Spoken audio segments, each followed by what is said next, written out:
Hello guys, मैं हूं संदीप और एक बार फिर आपका स्वागत करता हूं अपने चैनल पे। तो गाइस, जो आज की हमारी वीडियो है ये हमारी ज्योग्राफी के क्वेश्चंस के ऊपर है। ठीक है, इसके पहले 2 पार्ट मैं डाल चुका हूं और ये अभी 3rd पार्ट है इसका। ठीक है, तो शुरू करते हैं आज की वीडियो और देखते हैं कौन कौन से क्वेश्चंस हैं इस वीडियो में। तो जो हमारा फर्स्ट क्वेश्चन है वो है, 1 मिनट पहले कलर चेंज कर लें।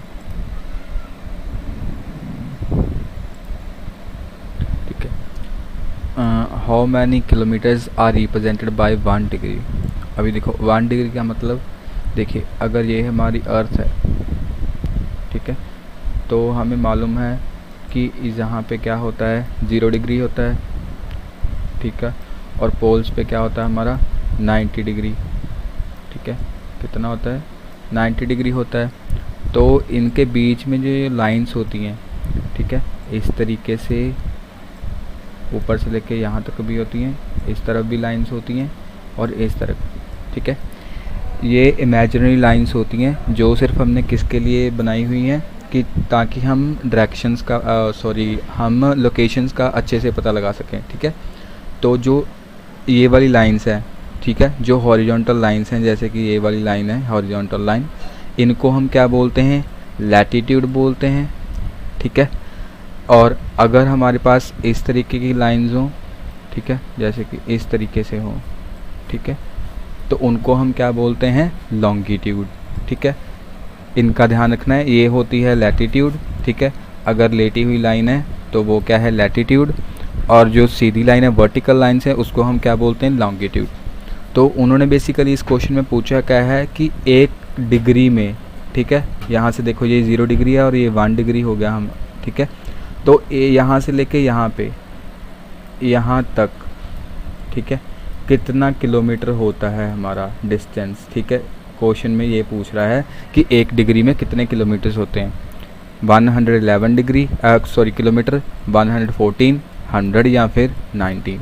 ठीक है, तो इसका जो सही आंसर है वो क्या है, हमारा ए। ठीक है, 101 किलोमीटर होते हैं इसमें 1 डिग्री में। ठीक है, तो नेक्स्ट देखते हैं, Rewa is the another name of which river. जो रीवा नेम है, रीवा है, वो किस रिवर का अनदर नेम है, मतलब कौन सी रिवर का वो दूसरा नाम है, नर्मदा का, तापी का, गंगा का या फिर यमुना का। ठीक है, ये तो स्टैटिक क्वेश्चन में इसमें समझाने की कोई बात नहीं है, इसमें सिंपल आंसर क्या है हमारा, नर्मदा। ठीक है, नर्मदा रिवर इसका सही आंसर है। तो नेक्स्ट क्वेश्चन देखते हैं, Hirakud dam is situated at which river. तो जो हमारा हीराकुंड डैम है, ठीक है, ये किस रिवर पे बना हुआ है। ठीक है, अगर आपको मालूम हो हीराकुंड डैम कहाँ पे है तो आप आसानी से इस ऑप्शंस के द्वारा इस क्वेश्चन का आंसर दे सकते हो। तो जो हीराकुंड डैम है ये बेसिकली है कहाँ पे, ये है उड़ीसा में हमारा। ठीक है, कहाँ है, उड़ीसा में। ठीक है, तो अगर आपको मालूम हो ये जो सतलेज नदी है या फिर सतलुज रिवर जिसको हम बोलते हैं, ये कहाँ पे है, पंजाब में है, और जो रावी रिवर है ये दोनों किस में है, पंजाब में है। ठीक है, और चंबल रिवर जो है ये रिवर हमारी कहाँ पे है, मध्य प्रदेश में। ठीक है, इसका आंसर क्या होगा, महानदी। ठीक है, जो कहाँ पे है, उड़ीसा में है, और हीराकुंड डैम भी हमारा कहाँ पे है, उड़ीसा में। ठीक है, तो ये इसका सही आंसर क्या होगा, महानदी। तो नेक्स्ट क्वेश्चन देखते हैं, the red Cliff line is the international boundary between. ठीक है, जो रेड क्लिफ लाइन है हमारी, ठीक है, रेड क्लिफ लाइन है वो किन 2 कंट्रीज़ के बीच में इंटरनेशनल बाउंड्री बनाती है। ठीक है, तो इंडिया पाकिस्तान में, इंडिया चाइना में, म्यांमार इंडिया में, या फिर इंडिया एंड अफ़गानिस्तान में। ठीक है, तो इसका जो सही आंसर है वो है हमारा इंडिया एंड पाकिस्तान के बीच में। ठीक है, तो इंडिया एंड चाइना के बीच में तो आपको पता ही है कौन सी लाइन है हमारी, LAC, line of actual control. ठीक है, इंडिया एंड अफ़गानिस्तान के बीच में कौन सी है हमारी, डूरांड लाइन। ठीक है, तो ये हो गया हमारे, इसका आंसर क्या हो गया, इंडिया एंड पाकिस्तान। और ये हमारी किसके बीच में है, ये वाली लाइन इंडिया एंड बांग्लादेश के बीच में। ठीक है, रेड क्लिफ लाइन। तो ये है, इसका सही आंसर क्या है, इंडिया एंड पाकिस्तान। ठीक है, अगर ऑप्शन में आपको इंडिया एंड बांग्लादेश भी दिया हो तो आप बोथ भी टिक कर सकते हैं। ठीक है। अगर ऑप्शन दिया हो। नेक्स्ट है हमारा the grasslands of Australia are called as. तो जो ऑस्ट्रेलिया के ग्रासलैंड्स हैं, ठीक है, उनको हम क्या बोलते हैं? ऑप्शन है हमारे डॉन्स, सवानाज, स्टेपीज या फिर पंपास, ठीक है। तो जो इसमें हमारा सही आंसर है वो क्या है? हमारा डॉन्स, ठीक है। इसमें क्या है? डॉन्स, ए हमारा सही आंसर है। ऑस्ट्रेलिया में ग्रासलैंड्स को क्या बोलते हैं? हम डॉन्स बोलते हैं, ठीक है। तो अगर बात करें सवाना की, ठीक है, सवाना हम कहाँ बोलते हैं? अफ्रीका में, ठीक है। तो कहाँ बोलते हैं? अफ्रीका में, ठीक है, अफ्रीका में बोलते हैं। स्टेपीज़ की अगर बात करें तो स्टेपीज़ हम बोलते हैं यूरोप में, ठीक है, यूरोप में स्टेपीज़ बोलते हैं। और अगर पंपास की हम बात करें तो पंपास बोलते हैं साउथ अमेरिका में, ठीक है। कहाँ पे बोलते हैं? साउथ अमेरिका में, ठीक है।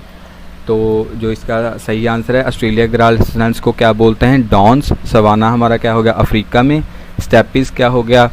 यूरोप में। और पंपास कहाँ हो गया? साउथ अमेरिका में, ठीक है। ये बहुत ही इंपॉर्टेंट क्वेश्चन है गाइस, ये काफ़ी एग्ज़ाम में रिपीट हुआ है। ग्रासलैंड्स के बारे में काफ़ी एग्ज़ाम्स में पूछा जाता है कि कौन सी ग्रासलैंड कहाँ पे लोकेटेड है, ठीक है। तो इसका आप ज़रूर अच्छे से पढ़ के रखना कि कहाँ लोकेटेड है और क्या नाम है उस ग्रासलैंड का, ठीक है। तो नेक्स्ट क्वेश्चन देखते हैं। The Malacca strait connects which of the following. जो हमारी मलक्का स्ट्रेट है वो किन दो सी को या फिर कंट्रीज़ को कनेक्ट करती है? तो अगर हम देखें, Andaman and Sea and South China Sea, India and Sri Lanka, Red Sea and Black Sea, Palk Bay and Bay of Bengal, ठीक है।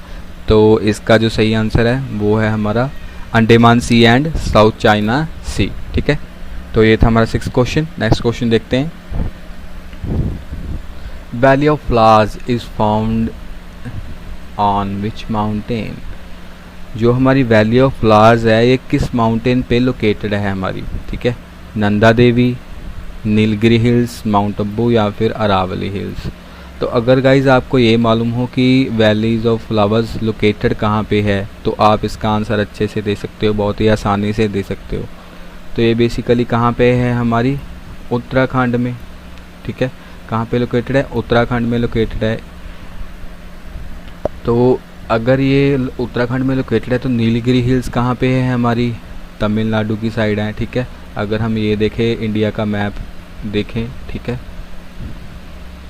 अगर हम इंडिया का मैप देखें तो यहाँ पे है नीलगिरी हिल्स, ठीक है। मैंने आपको पिछले वीडियोस में बताया था, ये हमारे क्या हैं? वेस्टर्न घाट्स हैं, ठीक है। ये हमारे क्या हैं? ईस्टर्न घाट्स हैं। तो ये मिलते कहाँ पे हैं? जॉइंट कहाँ पे होते हैं? मिलते कहाँ पे हैं? हमारे नीलगिरी हिल्स पे। तो अगर उत्तराखंड में है ये वैली ऑफ फ्लावर्स तो नीलगिरी हिल्स तो हो ही नहीं सकता, माउंट अबू भी नहीं हो सकता, अरावली हिल्स भी नहीं हो सकता। तो इसका सही आंसर क्या है? हमारा नंदा देवी, जो कि कहाँ पे लोकेटेड है? उत्तराखंड में, ठीक है। तो नेक्स्ट क्वेश्चन देखते हैं। Majuli largest riverine island is situated in. तो जो हमारा मजूली है, ठीक है, इसको हम क्या बोलते हैं? रिवराइन आइलैंड, ठीक है। रिवराइन आइलैंड मतलब रिवर से वर्ड क्या बना है? हमारा रिवराइन, ठीक है। तो बेसिकली होता क्या है कि कौन सा जो मजूली आइलैंड है ये एक रिवर के बीच में आइलैंड बना हुआ है, ठीक है। रिवर के बीच में आइलैंड है, सबसे बड़ा आइलैंड है ये वर्ल्ड का।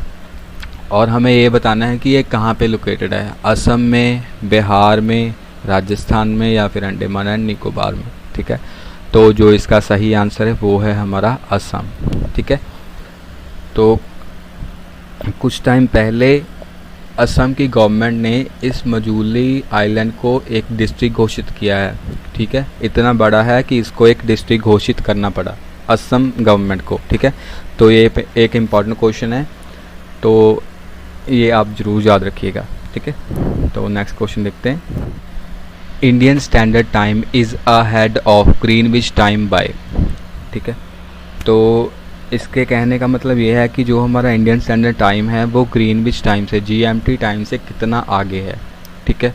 5.5 घंटे, 4.25 घंटे, 5 घंटे या फिर 6 घंटे, ठीक है। तो इसका सही आंसर है हमारा 5.5 घंटे। इसमें कोई कैलकुलेशन करने की ज़रूरत नहीं है इतनी, सिंपली आप याद रख सकते हो। ठीक है, तो नेक्स्ट क्वेश्चन देखते हैं। The longest sea beach in India is Marina beach, Juhu beach, Radhanagar beach या फिर कोलवा बीच। तो इसका भी सही आंसर है हमारा ए। ठीक है, मरीना बीच। और इसकी खासियत क्या है, ये 12 किलोमीटर इसकी लेंथ है अप्रॉक्सीमेट। और इसकी खासियत क्या है, ये वर्ल्ड का सेकंड लॉन्गेस्ट बीच है। ठीक है, वर्ल्ड का सेकंड लॉन्गेस्ट बीच है क्या हमारा मरीना बीच, और भारत का सबसे लॉन्गेस्ट बीच है मरीना बीच। ठीक है, तो गाइज़ ये थी आज की हमारी वीडियो। उम्मीद है आपको ये वीडियो पसंद आई होगी। अगर आपको ये वीडियो पसंद आई तो अपने दोस्तों के साथ शेयर करें और हमारे चैनल को सब्सक्राइब करना ना भूलें। Thanks for watching guys.